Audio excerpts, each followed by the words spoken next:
ولله ما في السماوات وما في الأرض ليجزي الذين أساءوا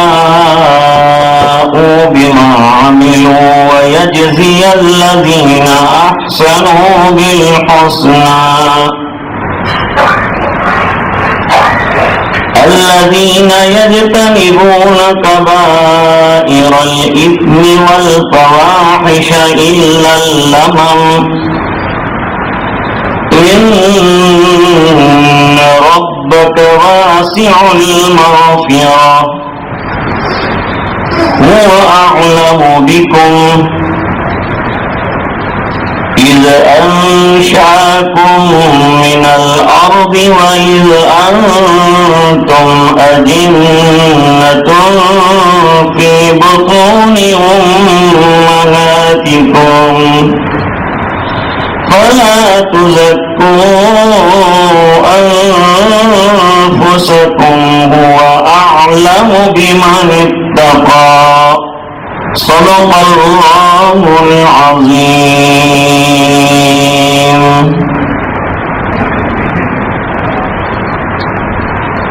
گزشتہ تو یہ بات ذکر کی تھی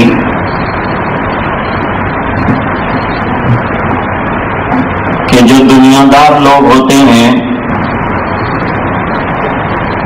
ان کے سامنے دنیا اور دنیا کے مفاد اور دنیا کی زندگی کی بھلائی کے علاوہ کچھ نہیں ہوتا.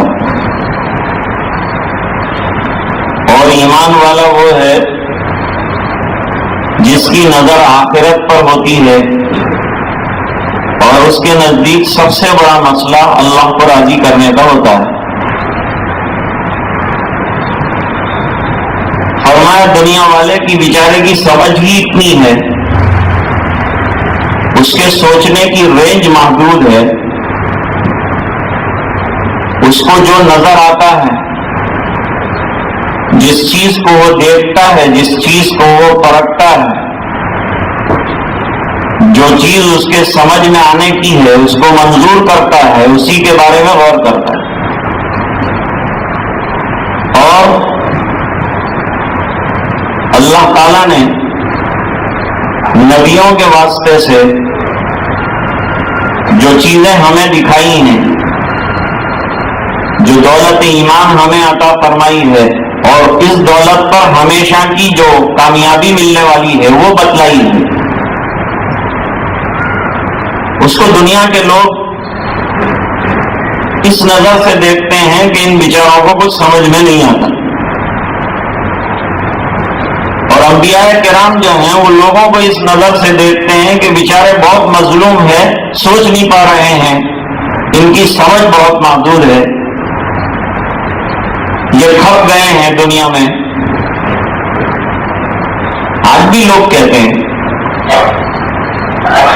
دیکھو نا صاحب ان کو ایمان نہیں ہے، کچھ نہیں ہے، کتنی بڑی بڑی کوٹھیاں ہیں، کتنے بڑے بڑے کاروبار ہیں، کیسا مال ہے، کیسی ان کی عزت ہے، کیسا ان کا اقتدار ہے. ارے سبحان اللہ، ایسا ہم کو مل جاتا. ارے تم کو اللہ نے جو ایمان دیا ہے اس کے مقابلے میں یہ جو چیزیں ان کو ملی ہوئی ہے کچھ بھی نہیں ہے. ایک اللہ والے نے مثال دی کہ غیروں کا سامان، غیروں کی کوٹھیاں، غیروں کے مال و دولت، سونے چاندی کے بھی ان کے مکانات ہو جائیں تب بھی خبردار جو اپنے ایمان کے مقابلے میں ان کو قیمتی سمجھا. یہ دنیا کی حشم قدم کو ان کے مقابلے میں جو اللہ نے ایمان والوں کو دیا ہے قیمتی سمجھا، تو سمجھو کہ تم نے ایمان کی قدر نہیں کی. اللہ تعالیٰ کی یہاں دنیا وما فیہا کی حیثیت یہ مچھر کے پر کے برابر نہیں، اور اگر ہوتی تو بہت کچھ دیتے، حالانکہ دیا بھی ہے، لیکن جو دیا ہے اس سے بہت کچھ زیادہ اللہ دینے کا وعدہ کرتا، اس سے بھی زیادہ دیتا. لیکن یہ کہ یہ دنیا قابل وقات ہوتی. اب اس کو مثال سے سمجھا دیا کہ رات کو جب چوہے پریشان کرتے ہیں تو چوہا دانی لگاتے ہیں. چوہے دانی کے اندر تازہ گھی کی روٹی لگاتے ہیں اور دروازہ کھلا رکھتے ہیں. اس کے بعد ایک چوہا آتا ہے، چوہے دانی کو گٹ لگاتا ہے، اندر کی گھی کی روٹی اسے اندر جانے پر للچاتی ہے. اس کا دل تڑپتا ہے میں جلدی اندر پہنچ جاؤں. کچھ اس کے جنس کے چوہے اس کے ہمدرد ہیں، وہ ان سے ملتے ہیں اور گفتگو کرتے ہیں.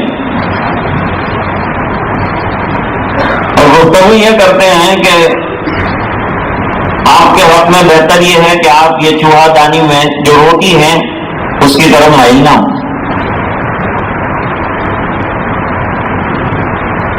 وہ کہتا ہے کہ تم شاید میرے بدخواہ ہو، ہمدرد نہیں ہو، کوئی تو مجھے کھلانے والا نہیں ہے، سڑا ہوا سامان ملتا ہے، ادھر ادھر چوری چکاری کرنی پڑتی ہے، یہاں دعوت ملی ہے، وہ چوری چکاری کا سامان روزانہ کھاتا ہوں تو تم سمجھانے کو نہیں آئے. اس کی بونی چاٹ کر دیا، اس کا اناج کھا گیا، تیسرے کے گھر میں گھس گیا، چپکے چپکے سے سب کا سامان کھاتا تھا، جب تو تم نے مجھے چوری بری چیزیں نہیں سمجھا ہے. اور آج جب کہ دعوت ملی ہے اور شاندار دعوت ملی ہے، وہ تم سے دیکھا نہیں جاتا، اب ہمدرد بن کے آ گئے. بہت سمجھایا کہ یہ دعوت کے پردے میں عداوت ہے اور تیرا انجام ہم کو نظر آ رہا ہے. کہا مجھے میرا انجام نظر نہیں آتا، تم کو کہے کا نظر آتا ہے؟ ہم بتاتے ہیں کیا انجام ہے تیرا. جو کہا کہ تیرا انجام جو ہے یہ ہے کہ اندر ابھی تو جائے گا، یہ جو تیری آؤ بگت کرنے والے ہیں، جیسے ہی تو نے روٹی کو اپنا منہ لگایا دروازہ بند ہو جائے گا. ابھی یہ محل نظر آنے والا گھر تیرے لیے بہت بڑا قید خانہ بن جائے گا، موت کی کال کوٹڑی بن جائے گا. آگے کیا ہوگا؟ آگے تو نکلنا چاہے گا لیکن نکل نہیں سکے گا. اب یہ روٹی تجھے زہر کی روٹی لگے گی. ہم باہر سے کہیں کہ کھا لے روٹی، تو نہیں کھائے گا. تو کہے گا نکالو مجھے، ہم تجھے نکال بھی نہیں پائیں گے. اندر داخل ہونے سے پہلے یہ مشورہ ہے تجھے. صبح کے اندر سب بچے آئیں گے، بہت بڑا سوا لائیں گے، تیرے اندر بھونکیں گے تو اندر اچھلے گا، وہ باہر اچھلیں گے. پھر گھر کی خواتین گرم گرم پانی لائیں گی اور اندر تجھے انتہائی گرم پانی سے غسل دیں گی. اس کے بعد جب تیرے اندر جان نہیں رہے گی تو دروازہ کھول دیا جائے گا اور دروازہ کھلنے کے بعد پھر تیرے کو بلیوں کا غذا بنا دیا جائے گا. اس نے کہا جاؤ تمہاری ہمدردی مجھے منظور نہیں ہے، تم سے دیکھا نہیں جاتا، تم جاؤ میں سوچ کے جو بھی کرنا ہے کروں گا. بس بیچارے دوست چلے گئے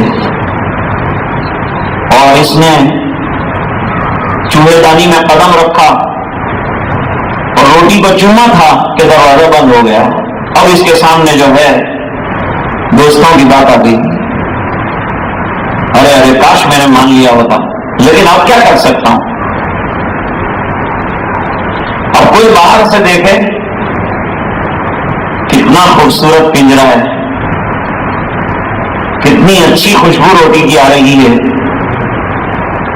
تو باہر والے چکر کاٹ کاٹ کے اللہ کا شکر ادا کر کے چلے جا رہے اور ان کو کہہ رہے مبارک ہو، آپ رہو اندر، یہ محل آپ کو مبارک ہو، اللہ آپ کی زندگی میں برکت دے، دعائیں دیتے ہیں. لیکن ہماری مجبوری ہے کہ ہم کچھ نہیں کر پا رہے ہیں. مشائخ فرماتے ہیں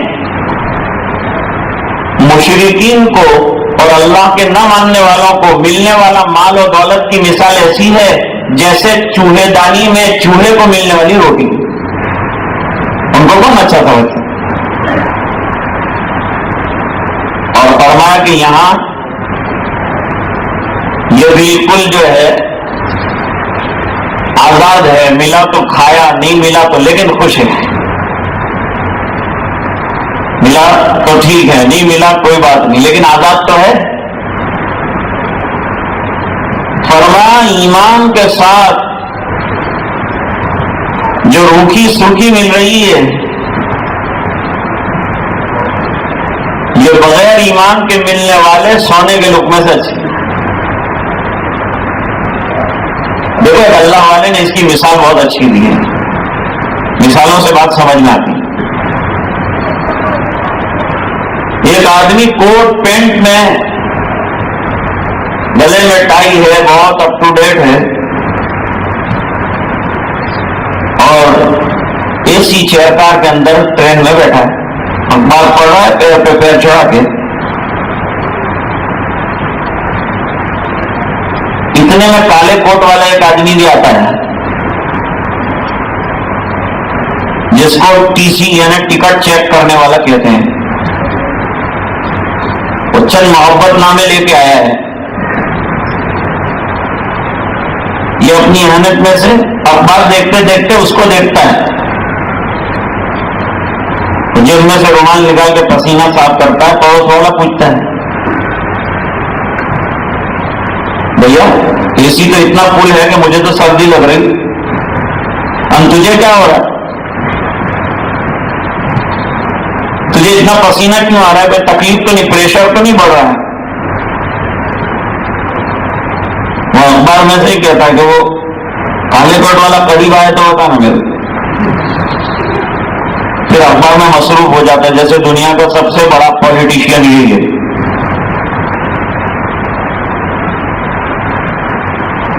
قبرستان کے اندر لوگ مردے کو دفنا رہے ہیں، دوسرے دو درختوں کے نیچے جو ہے پارلیمنٹ ٹائم ہے، کہیں منموہن سنگھ کو سزا دی جا رہی ہے، کہیں چدمبرم کو غلط قرار دیا جا رہا ہے، کہیں بل کلنٹن کو ٹکا بوٹی کر دینے کی بات ہو رہی ہے، کہیں دنیا کے فائنانس پر گفتگو ہوتی ہے، کہیں اکانومی پر یہ بڑے آکسفورڈ کے فارغین کلام کرتے ہیں، اور اپوزیشن پارٹیوں پہ قبرستان پہ ایسا غصے سے بات کرتے ہیں کہ یوں لگتا ہے کہ یہ ان سب کو ہم دفنا دیں گے۔ آئے ہیں مردہ دفنانے اور سیاست اکھاڑ اکھاڑ کے معلوم نہیں کیا کرنا چاہتے ہیں۔ آدمی قبرستان جائے تو اسے موت کی یاد آئے، لیکن ان کو یہاں جو مردہ سیاست یاد آ رہی ہے۔ ارے بھائی کتنا بڑا عبرت کا مقام ہے، ایک مردہ، حضرت عمر رضی اللہ عنہ فرماتے ہیں کفا بالموت واعظا، اور ایک مردہ سامنے پڑا ہو تو اس سے بڑی نصیحت کوئی نہیں ہے، اس سے بڑا واعظ کوئی نہیں ہے۔ پوچھو اس سے بولتا کیوں نہیں، پوچھو اس سے دیکھتا کیوں نہیں، پوچھو اس سے کہ اس کی ایک نقل و حرکت پر ہزاروں حرکت میں آتے تھے، کیا ہو گیا کہ یہ ایسا بے حرکت ہو گیا کہ لاکھوں لوگ حرکت میں آ گئے؟ کیا بات ہے؟ ایک آواز پر لوگوں کو چونکا دینے والا آج اتنا بے بس ہے کہ لوگوں نے باندھ دیا ہے اور کندھے پہ اٹھا کے منو مٹی کے نیچے لے جا کے ڈالنا چاہتے ہیں تو کچھ کر نہیں پا رہا ہے، تو کیا ہے؟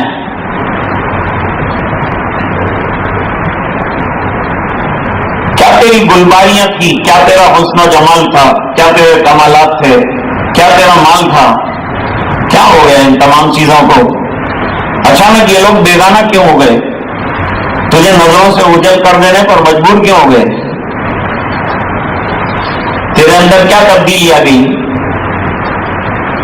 اب تیری چمکدار آنکھیں کیوں نہیں کھل رہی ہے؟ اب تیرے رسیلے ہونٹ محو تکلم کیوں نہیں ہے؟ سب باتیں ہیں، ہے کہ نہیں عبرت کی بات؟ لیکن آج آدمی پر غفلت کی اتنی بڑی چادر پھیلی ہوئی ہے کہ قبرستان جو رونے کی جگہ ہے وہاں بھی قہقہے لگا رہا ہے، ورنہ اس سے بڑا مردہ دل کوئی نہیں ہوگا جو قبرستان میں بھی قہقہا لگا رہے۔ اس سے بڑا مردہ دل کوئی نہیں ہوگا. اتنا بے قراریوں کا عالم، رونے والوں کا رونا، غمگینوں کا غمگین ہونا، رشتہ داروں کا آنسو بہانا تجھے اپنی موت سوچنے پر مجبور نہیں کرتا. اور فرماتے ہیں کہ وہ پسینوں پہ پسینے آ رہے ہیں اور دیکھ رہا ہے اخبار، اور یوں بیٹھا تو ایسا ہے اندر سے دل پھڑپڑا رہا ہے، لیکن اوپر سے بتاتا ایسا ہے کہ اس سے بڑا بہادر کوئی نہیں ہے. پڑوس والے نے کہا کہ وہ قریب آ گیا آپ کا دوست، اخبار کو لپیٹا اور سیدھا گیا ٹوائلٹ میں. ٹوائلٹ کا دروازہ کھولا تو وہ روانہ ہو چکا تھا، وہ ٹی سی یہ واپس اپنی جگہ پہ آ کے بیٹھ گیا، پسینوں پہ پسینے پوچھ رہا ہے، کبھی آگے دیکھتا ہے کبھی پیچھے دیکھتا ہے. پڑوس والے نے پوچھا کہ آخر اتنا گھبراتا کیوں ہے؟ جواب دیا ٹکٹ نہیں میرے پاس. ٹکٹ نہیں ہے اس لیے اے سی میں پسینہ آ رہا ہے اور پرسکون ماحول میں بے چین ہے. اب دوسرے ڈبے کا حال ذرا دیکھتے ہیں. دوسرے ڈبے میں ایک آدمی کھڑا ہے، بھیڑ پھول ہے ایک دم. ہندوستان کی ٹرین میں آدمی تلاش کرنے نہیں جانا پڑتا، کھو گیا ہے کون وہ ڈھونڈنا پڑتا ہے. میرے ایک دوست آئے تھے، کہنے لگے ہم لوگ گاڑیوں کا سفر کر کر کے، کاروں کا سفر کر کر کے تھک گئے، اب ایک دفعہ مجھے بمبئی جا کے خالی جانا ہے واپس اور ٹرین میں سفر کرنا، کیا کرنا پڑے گا؟ کس طرح سے یہ عوام سفر کرتی ہے ذرا دیکھنا ہے. میں نے کہا ایک ٹکٹ کامن لے لیجیے. پھر کیا کرنا ہے؟ پھر میں نے کہا آپ کو کچھ نہیں کرنا ہے، باقی لوگ کریں گے. کہتے لوگ کیا کریں گے؟ میں نے کہا جہاں ڈبہ آ جائے نا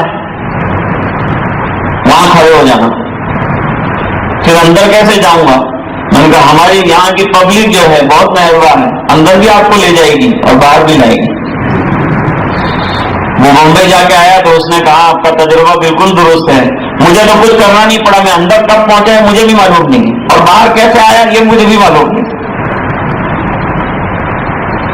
تو خدمت گزار ہے ہمارے لوگ، کسی کو تکلیف نہیں دیتے اور باہر سے آنے والوں کو تو اور بھی زیادہ آرام دیتے ہیں. اب وہ کامن ڈبے کے اندر کھڑا ہے، اور کامن ڈبے کے اندر جو ہے ٹی سی جو ہے وہ ٹکرا کے اور جسم سے ربڑ کھا کے جا رہا ہے، لیکن اس کو کوئی پرواہ نہیں.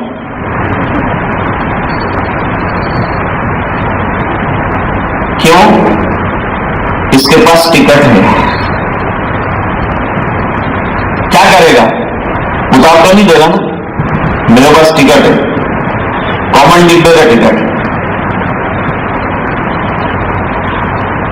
یہ وہ پٹھان والا معاملہ نہیں ہے، میں تھرڈ کلاس کا ٹکٹ لیا اور فرسٹ کلاس میں بیٹھ گیا. گاڑی شروع ہو گئی، ٹکٹ چیک کرنے والا آیا، کہنے خان صاحب یہ تو بہت مصیبت ہو گئی. کہنے کیا ہو گیا بھائی؟ میں غلط ٹرین میں بیٹھا ہوں. کہنے بالکل صحیح بیٹھے ہوں، اصل میں آپ کا ٹکٹ جو ہے وہ تھرڈ کلاس کا ہے. اچھا تو کوئی فرق پڑتا ہے؟ نہیں فرق تو یہ کچھ نہیں ہے.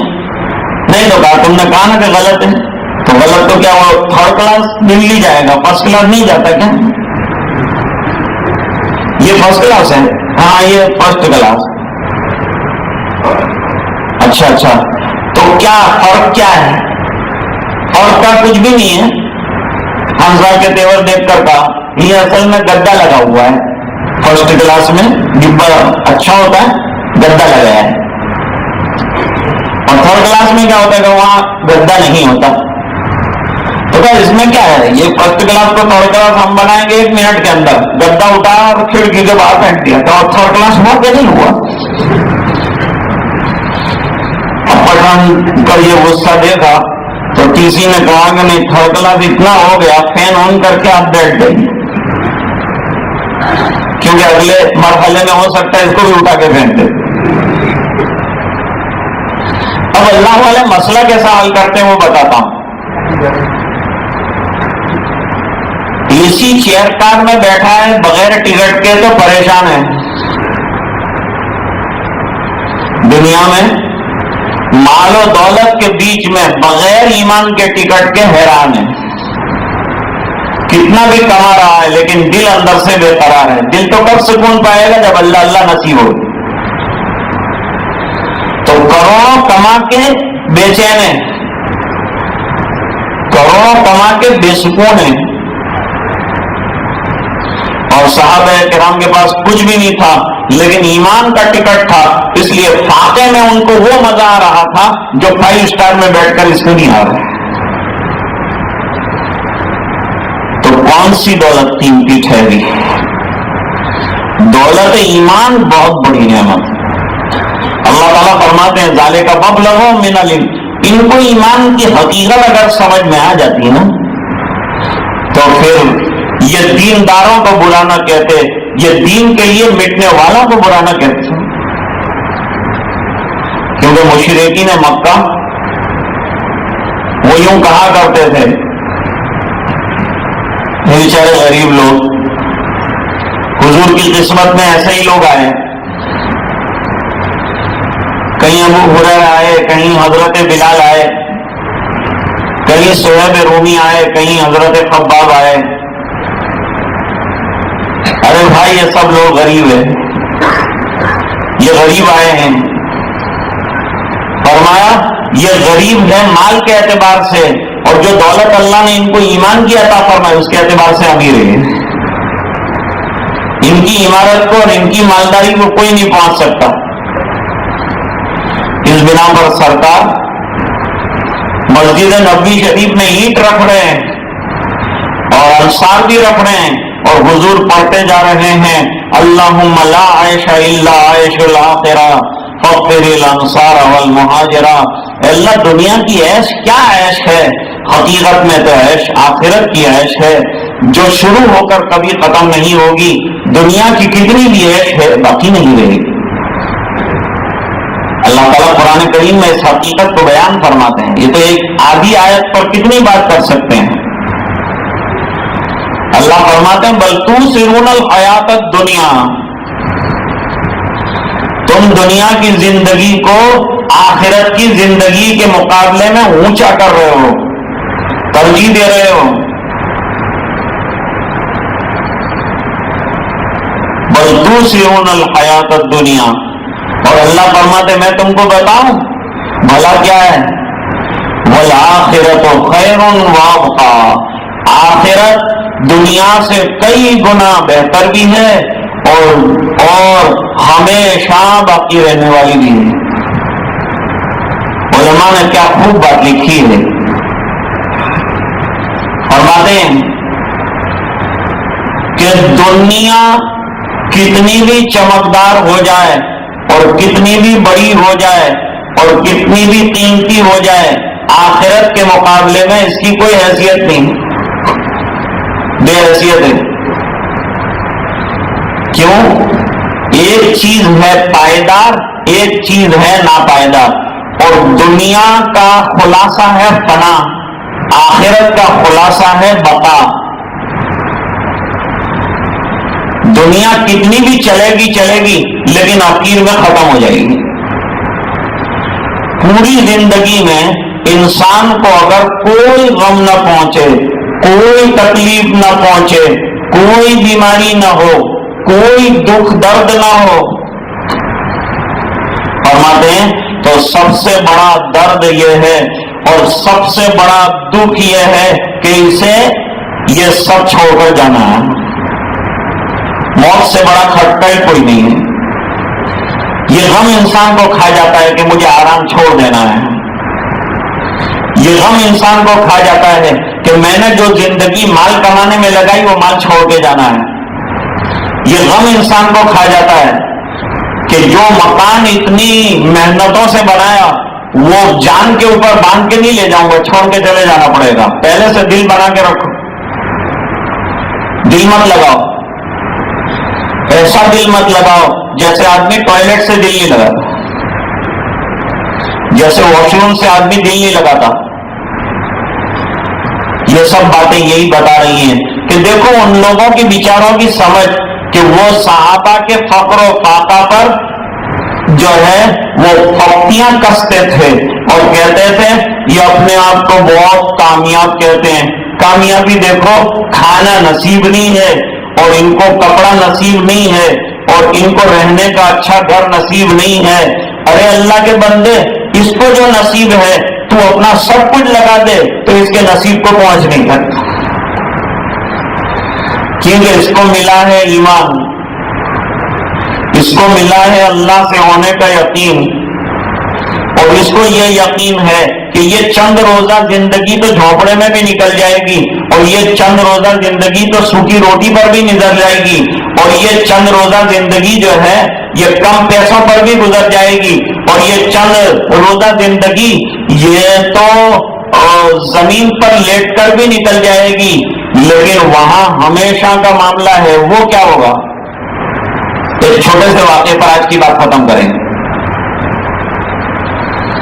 ایک موقع پر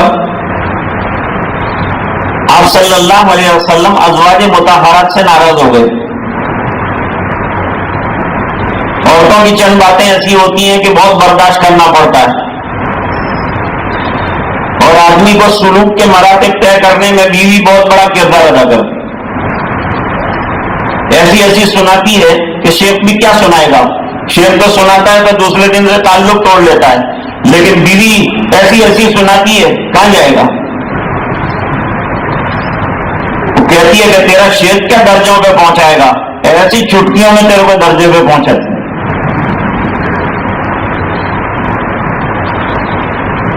ناراض ہوئے سرکار، تو سرکار کا تو مرتبہ اتنا عالی شان ہے، کس کا چوں کرنے کا مقام ہے. اور وہاں ایک بالا خانہ تھا، مسجد کے سامنے چبوترے والے حصے میں ایک بالا خانہ تھا. ایک ذرا اوپر جو ہے کچھ آپ نے وہ کھجور کے پتے وغیرہ ڈالے تھے، اور اوپر بالا خانے میں آپ الگ ہو گئے، ازواج سے بالکل منقطع ہو گئے. اور وہاں نیچے جو ہے دروازے پر ایک غلام بٹھا ہے. یہ غلام ایسا زبردست تھا کہ کسی کو اوپر جانے نہیں دیتا تھا. حضرت عمر رضی اللہ تعالیٰ عنہ آئے، صحابہ سے پوچھا، صحابے بھی بہت زیادہ غم میں فکر میں، پتہ نہیں کیا ہوا ہے، سب بیویوں کو طلاق دے دی، کیا کیا کیا نہیں. وہ کالا غلام جو بیٹھا تھا اس کو جا کے کہا میرے کو ذرا اوپر جانے دیں، اجازت نہیں ہے. پھر مسجد میں آ کے صحابہ کرام کے ساتھ بیٹھ گئے. تھوڑی دیر میں پھر جذبہ پیدا ہوا میں ذرا نبی سے مل لوں. پھر چل کر گئے، جب جواب نہیں اوپر 2 منٹ میں پاچھا آئی جواب، کوئی ملاقات تو کروا دیں، مجھے کال لیوانا ہو تو ویسے آپ ہی دواتا کا نام بول دیا نا اوپر جانے کو. اب میں جا کے رہوں گا، میں تم کو جانے نہیں، میں تم کو نہیں جانتا. سرکار نے اوپر سے آواز سنی، اچھا عمر نے، آ جاؤ اوپر. چل واٹوں کے میرے کو اجازت دیجیے. کالا غلام ہٹ گیا. حضرت عمر رضی اللہ عنہ اوپر پہنچے، لیکن بیٹھنے کی ہمت نہیں، اور سرکار بیٹھنے کو کہتے نہیں. پہلا سوال کیا، سرکار میں تو اتنا پوچھتا ہوں آپ نے سب ازواج کو طلاق دے دی کیا؟ فرمایا نہیں. چلو الحمدللہ، اب تو کوئی مسئلے کا حل نکل سکتا ہے. اچھا ایک بات پوچھنا چاہتا ہوں سرکار،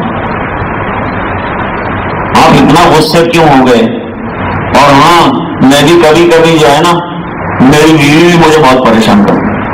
اب سرکار خوش ہوئے ذرا، تو جب سرکار کو مسکراتا دیکھا تو دل میں خوشی آ گئی. سرکار نے فرمایا عمر بیٹھ گئے.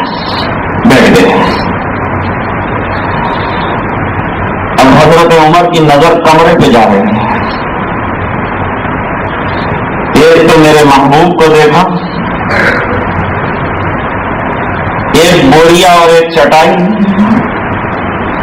چادر ہٹی ہے لیٹتے وقت تو کمر پر چٹائی کے تو نشان بنائے ہیں، اور نظر آگے بڑھ کر ذرا سرانے پر گئی تو دیکھا کہ چمڑے کا تکیا ہے اور کھجور کے چھلکے بڑے ہوئے ہیں. دو جہان کے سردار کے تکیے کا تو عالم یہ ہے. اب ذرا اور نظر چلی گئی تو ایک مشکیزہ دیکھا، ذرا اور نظر چلی گئی تو ایک جگہ ایک مٹکا ٹوٹا ہوا دیکھا، اور پھر نظر پورے کمرے میں دوڑاتے رہے تو اس کے علاوہ کچھ نظر نہیں آتا اور دل تڑپ گیا. اللہ کے رسول ایک بات پوچھوں آپ سے؟ ہاں پوچھ لو. کیا پوچھنا ہے؟ پہلے تو نبی کو خوش کیا، کیونکہ صحابہ کرام کی زندگی کا ہر لمحہ سرکار کو خوش کرنے میں گزر جائے. وہ جانتے ہیں کہ سرکار کی خوشیوں میں اللہ کی خوشی ہے، سرکار کی رضا میں اللہ کی رضا ہے. یہ بات سمجھ میں آتی ہے. یوں کہ سرکار ایک بات پوچھوں آپ سے؟ ہاں پوچھو. فرمائیے شاہان عجم، یہ قیصر و کسرا، ان کا تو عالم یہ ہے کہ نہ اللہ کو مانتے ہیں نہ ان کے پاس صحیح دین ہے، اس کے باوجود جو ہے ان کے پاس مال و دولت کی بے حد فراوانی ہے، اور آپ کو اللہ تعالیٰ نے سلطان دنیا بنایا ہے، لیکن دنیا آپ کے دروازے پر نظر نہیں آتی. کیا بات ہے؟ آپ کے کمرے میں مجھے مشکل سے کوئی دنیا کی پسند آنے والی چیز نظر آتی ہے. سرکار نے فرمایا عمر تم نے مجھے ناراض کر دیا، تم نے مجھے دکھی کر دیا. میں اتنا دکھی نہیں تھا میری بیویوں سے الگ ہو کر جتنا کہ تمہارے سوال سے دکھی ہوں میں. اور میرے رسول مجھے تو یہ خیال نہیں تھا کہ میرا سوال آپ کو دکھی کر دے گا، آپ اتنے غمگین ہو جائیں گے. مجھے معافی دے دے سرکار، میں نے غلط سوال کر لیا آپ سے. میرے دل میں ایک بات آ رہی تھی، حق کی دعوت دینے والا اور جس کلمے پر پوری دنیا بلکہ آخرت کی کامیابیوں کے وعدے ہیں، اس کے دروازے پر بالکل نظر نہیں آتا، اور جن کے یہاں کچھ نہیں آتی ہے تو ان کے یہاں دنیا نظر آتی ہے. اتنا دور رکھا ہے دنیا کو آپ نے. مسکرا کر سرکار نے فرمایا جو سونا اور جو چاندی اور جو ہیرے اور جو موتی جن کو تم کروڑوں کا سمجھتے ہو، میری نظر میں الحمدللہ دین کے اور اللہ کی عظمتوں کے اور کلموں کی برکت کے آنے کے بعد اس کی کوئی حیثیت. تم کو یہ بات سمجھ میں نہیں آئی کہ اللہ نے جو کچھ دیا ہے ان کو دنیا میں دیا ہے، اور ہم کو جو کچھ دینا ہے آخرت میں دینا ہے. ارے بھائی کھانے کے اندر ایک آدمی کو بریانی بھی مل جائے اس کو مزہ نہیں آتا. ہم کو دنیا میں اللہ اربوں خربوں روپیہ دے دے لیکن ایمان والے کو مزہ نہیں آئے گا، اس بنا پر کہ وہ جانتا ہے کہ جنت میں اللہ جو دینے والے ہیں اس کے مقابلے میں اس کی کوئی حیثیت. وہاں تو فرماتے ہیں کہ جنت کے درخت کے پتے کی قیمت جو ہے دنیا میں جتنا سامان لگا لو، لیکن کوئی یوں کہے کہ جنت کے درخت کا کوئی پتا لا کے دے تو یہ مال و دولت پہ اللہ نہیں دے گا، اور قرآن کہتا ہے کلمے پہ اللہ دے دے گا. تو کلمہ کتنا قیمتی ہوا؟ کلمہ کیا ہے؟ کلمہ دین کا لب لباب ہے. کلمہ کیا ہے؟ دین کا خلاصہ ہے. اب یہ آیت سمجھ میں آئی ہوگی، آج میں نے پڑھی تھی آیتیں اور میں سوچ رہا تھا کہ اس پر آپ سے کلام کروں گا، لیکن اتفاق سے جو ہے یہ گزشتہ جو بات کہی تھی اس کی مزید تشریح کی ہے آج میں نے.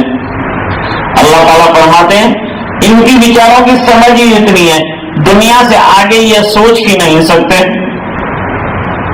حضرت مولانا عمر صاحب رحمۃ اللہ علیہ فرماتے تھے کیا دنیا والوں کی سمجھ اتنی ہے کہ چاند پر پہنچے تو سمجھا کہ کمال. چاند پر پہنچ کر یوں لگا کہ ہم سے بڑا باکمال کوئی نہیں، حالانکہ چاند پر پہنچے ہیں کہ نہیں سائنس والے نہ کہتے ہیں۔ کیسے کہتے جب چاند پہ پہنچے تو انہوں نے ایک ملک کا پرچم لہرایا، ہمارا ملک کامیاب ہو گیا، اس کا پرچم ہم نے وہاں لہرا دیا۔ یہاں دنیا میں بے وقوفوں کی کمی نہیں ہے۔ ابھی مریخ کے اوپر لوگ جو ہیں وہ زمینیں خرید رہے ہیں اور ہنی مون کرنے کے لیے مون کے اوپر جانے کی فکر میں ہیں۔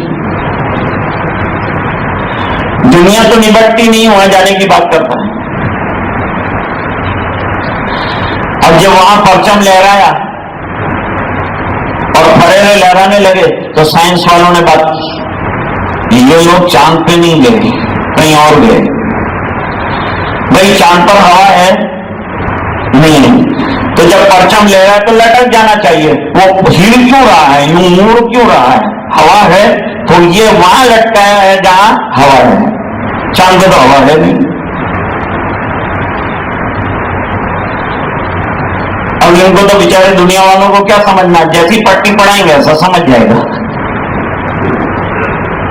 ان کو یہ کہا کہ تم چاند پر گئے ہو، پہنچ گئے، انسان چاند پہ پہنچا۔ حضرت مولانا عمر صاحب فرماتے ہیں چھوٹی سی سفر ہے، لوکل گاڑی، لوکل گاڑی کا مطلب ہے کہ پہنچ گئے تو لو، ورنہ پھر کل۔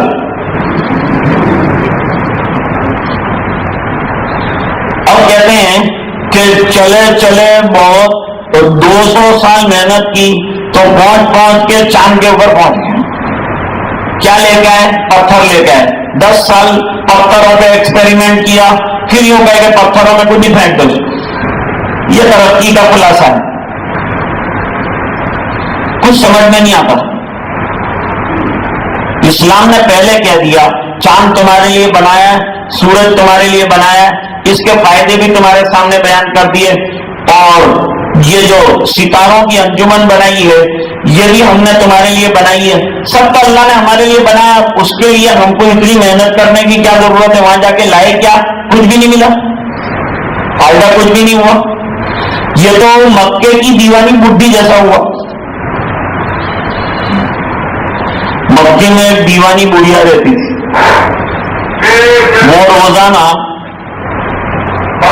روزانہ سود جو ہے نا وہ یعنی روئی، وہ تمام روئی جمع کرتی تھی، اور روئی جمع کرنے کے بعد جو ہے اس کو ریٹیے کے اوپر لگاتی تھی، اور اس کے ریٹیے پہ لگانے کے بعد پھر جو ہے اس ریٹیے کو کاٹنا شروع کرتی تھی، اور جب وہ کاٹنا شروع کرتی تھی تو وہ بننا شروع ہو جاتی تھی پولیاں۔ یہ پولیاں جو بنتی تھی وہ پولیوں کو جمع کرتی تھی۔ جب شام ہو جاتی تھی تو اس کا دماغ بیچاری کا خراب تھا، یہ خراب دماغ کی وجہ سے وہ کیا کرتی تھی، وہ جتنا صبح سے بنایا ہے سود وہ تمام توڑ کے ختم کر دیتی۔ آج بھی یہی عالم ہے۔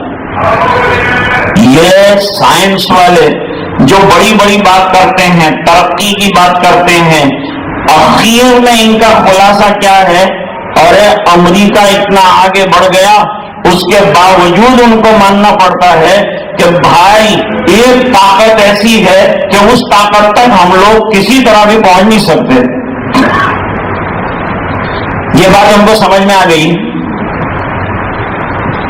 تو میں بات یہ کہہ رہا تھا کہ مولانا عمر صاحب فرماتے تھے کہ یہاں سے چلے چاند پہ جا کے رک گئے، چاند سے آگے کہاں جائیں گے؟ کوئی بھی جانے کی جگہ ہی نہیں ہے۔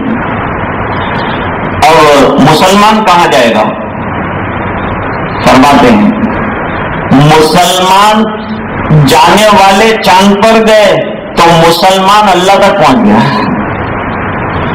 ادھر وہ لوگ چاند پہ قدم رکھ رہے ہیں، اپنی بڑائی بیان کر رہے ہیں۔ ایمان والے کو جب پتا چلا اس نے کہا سبحان اللہ، لو بھائی قرآن کریم میں بات کہی تھی، انہوں نے اس کو ثابت کر دیا کہ ہم آسمان میں بھی اپنی نشانیاں دکھائیں گے، ہم نے تو دیکھ لیا، اللہ نے اپنے بندوں کو وہاں تک پہنچا دیا۔ یہ لوگ چاند پر پہنچے، ایمان والا جنت تک پہنچ گیا، اللہ تک پہنچ گیا۔ یہ مخلوق میں الٹ کر رہ جاتے ہیں، بندہ اللہ تک پہنچتا ہے۔ ایمان والے کی شان یہ ہے، ذالک مبلغ من العلم۔ اب اللہ تعالیٰ فرماتے ہیں ان ربک هو اعلم بمن ضل عن سبیلہ، کون گمراہ ہے اور کون راہیاب ہے؟ گمراہ وہ ہے جسے دنیا کے سرکل سے آگے بات سمجھ میں نہیں آتی، کامیاب وہ ہے جس کو اس دنیا کے علاوہ والی دنیا سمجھ میں آتی، وہ راہیاب ہے۔ اللہ کی طرف سے سرٹیفکیٹ مل رہا ہے۔ اللہ تعالیٰ ہم سب کو سمجھنے کی توفیق عطا فرمائے۔ ہمارے سلیم بھائی راوت وہ کچھ سی ڈی وغیرہ کا کام بھی کرتے ہیں اور علماء سے اچھا تعلق بھی رکھتے ہیں، تو ان کے ایک بھائی تھے اور ان سے کم سن تھے، ممبئی میں ان کا انتقال ہوا۔ انہوں نے فون سے کہا کہ بھائی والدین ابھی حیات ہیں، سب بھائی حیات ہیں، اور پھر بھی جو ہے اللہ نے جو وقت رکھا ہے سب کا، وہ وقت کے اوپر وہ ان کے بھائی اشرف راوت چلے گئے، ان کے لیے دعائے مغفرت فرمائیں۔ ان کی والدہ بہت زیادہ پریشان ہیں اور اپنے بیٹے کو یاد کر رہی ہیں، ان کے لیے بھی جو ہے دعا فرمائیں۔ ابراہیم ریشما صاحب کی ہمشیرہ بیمار ہیں، ان کے لیے دعا فرمائیں۔ اور دربند میں خدیجہ بیوی جیلر کی طبیعت زیادہ علیل ہے، ان کے لیے دعا فرمائیں۔ اور زبیر کھپیڑی صاحب کے والد کا انتقال ہوا، ان کی مغفرت کی دعا کریں۔ اور صابر بھائی ہمارے محلے میں، ان کی والدہ جو ہیں وہ بہت بیمار ہیں، ان کی عافیت اور شفا کے واسطے دعا کریں۔ اللهم صل على سيدنا محمد وعلى آل سيدنا محمد وبارك وسلم آتنا في الدنيا حسنة وفي الآخرة حسنة وقنا عذاب النار وادخلنا الجنة مع الأبرار يا عزيز يا غفار اللهم إنا نسألك الهدى والتقى والعفاف والغنى نسألك العافية في الدنيا والآخرة اللهم إنا نسألك رضاك والجنة ونعوذ بك من سخطك وغضبك والنار اللهم اشف علالنا واسقامنا اللهم اشف مرضانا ومرضى المسلمين اللهم ارحم موتانا وموتى المسلمين۔ اے اللہ ہمارے گناہوں کو معاف فرما، اے اللہ ہماری کوتاہیوں سے درگزر فرما، اے اللہ اپنا فضل اور کرم شامل حال فرما، اے اللہ رحم کے اور کرم کے فیصلے فرما، اے الہ العالمین ہمیں ایمان والی زندگی عطا فرما، اے اللہ تیرے دھیان والی زندگی عطا فرما، اے اللہ اپنی رضا والی زندگی عطا فرما، اے اللہ جو ایام چل رہے ہیں اس کی قدردانی نصیب فرما، اے اللہ یہ راتیں بڑی قیمتی ہیں، اس میں عبادت کا ذوق عطا فرما، اے اللہ اٹھ کر تجھ سے مانگنے والا بنا اور رونے والا بنا، اور غفلت میں ان دنوں کے ضائع کرنے سے ہماری حفاظت فرما، جو بیمار ہیں انہیں شفائے کامل عطا فرما، جو الجھنوں میں گرفتار ہیں ان کی الجھنیں دور فرما، جو مقروض ہیں غیر سے قرضوں کے پورا ہونے کی سبیل پیدا فرما، اور اے اللہ ایمان پر دنیا سے جانے والوں کی مغفرت فرما، جب تک زندہ رکھے ایمان پر زندہ رکھ، جب وقت آخر ہو کلمے والی موت عطا فرما، اے اللہ ہمیں نمازی بنا، اے اللہ ہمیں با اخلاق بنا، اے اللہ ہمیں با حیا بنا، اے اللہ ہمارے دل کے بگاڑ دور فرما، ہمارے دلوں کو صاف ستھرا فرما، اے اللہ ہمیں اخلاص نصیب فرما، اپنی رضا عطا فرما، نبی کریم صلی اللہ علیہ وسلم کی اتباع زندگی اور زندگی کے ہر شعبے میں نصیب فرما، اے اللہ پورے مجمع کی مغفرت فرما، امت کے ایک ایک فرد کی مغفرت فرما، اور دعائیں اپنے فضل و کرم حبیب پاک صلی اللہ علیہ وسلم کے توفیل منظور فرما برحمتک یا ارحم الراحمین۔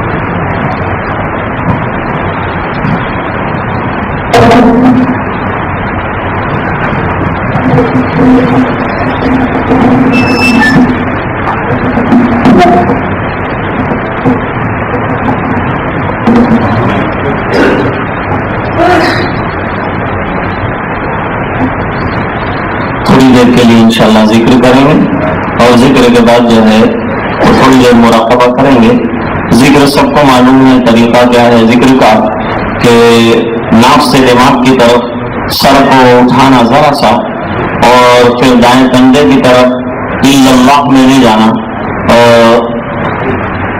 لا میں ناف سے سر کی طرف، الہ میں دائیں کندھے کی طرف، اور اللہ میں سینے سے 2 انگل نیچے بائیں ہاتھ کی طرف دل ہے وہاں ضرب لگانا، لا الہ اور اللہ۔ باقی جسم جو ہے اس میں حرکت نہیں ہونی چاہیے، صرف جو ہے سر کو حرکت دینا ہے۔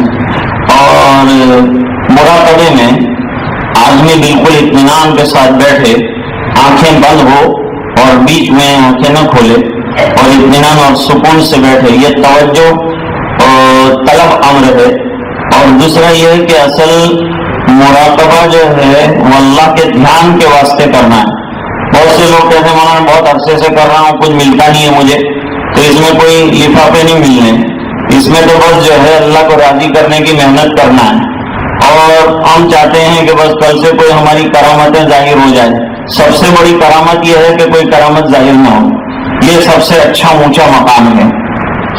یہاں تو مٹنے کی محنت ہے، اپنے آپ کو نمایاں کرنے کی کوئی محنت اس میں ہے ہی نہیں، گمنامی ہے اصل اس میں۔ اور یہی مقصد ہے جو جتنا مٹے گا اللہ کے یہاں اس کو اتنا ہی عزت جو ہے اللہ نصیب فرمائیں گے۔ اصل مقصود یہ ہے۔ اب ان کے میرے کو کچھ نہیں حاصل ہوتا، ارے سب سے بڑا تو حاصل ہونا یہی ہے کہ تجھے چند منٹ اللہ کے دھیان میں بیٹھنا نصیب ہو گیا۔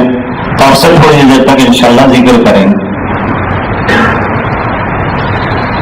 تیرے سوا معبود حقیقی کوئی نہیں ہے، کوئی نہیں، اور تیرے سوا مقصود حقیقی کوئی نہیں ہے، کوئی نہیں، تیرے سوا مسجود حقیقی کوئی نہیں ہے، کوئی نہیں، اور تیرے سوا موجود حقیقی کوئی نہیں ہے، کوئی نہیں، اور تو رنگ بس آدم آخر گرد زبان میرے الہ، لا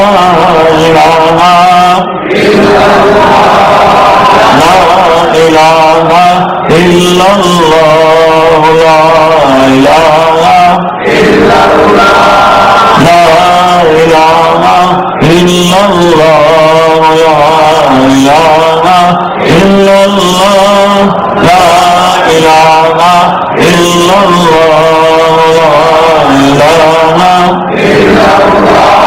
لا الہ الا اللہ، لا الہ الا اللہ، لا الہ الا اللہ، لا الہ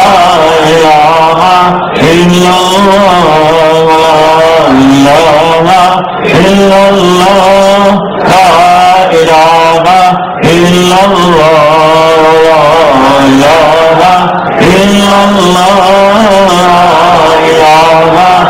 الا اللہ، لا الہ الا اللہ، لا الہ الا اللہ، لا الہ الا اللہ، لا الہ الا اللہ، لا الہ الا اللہ،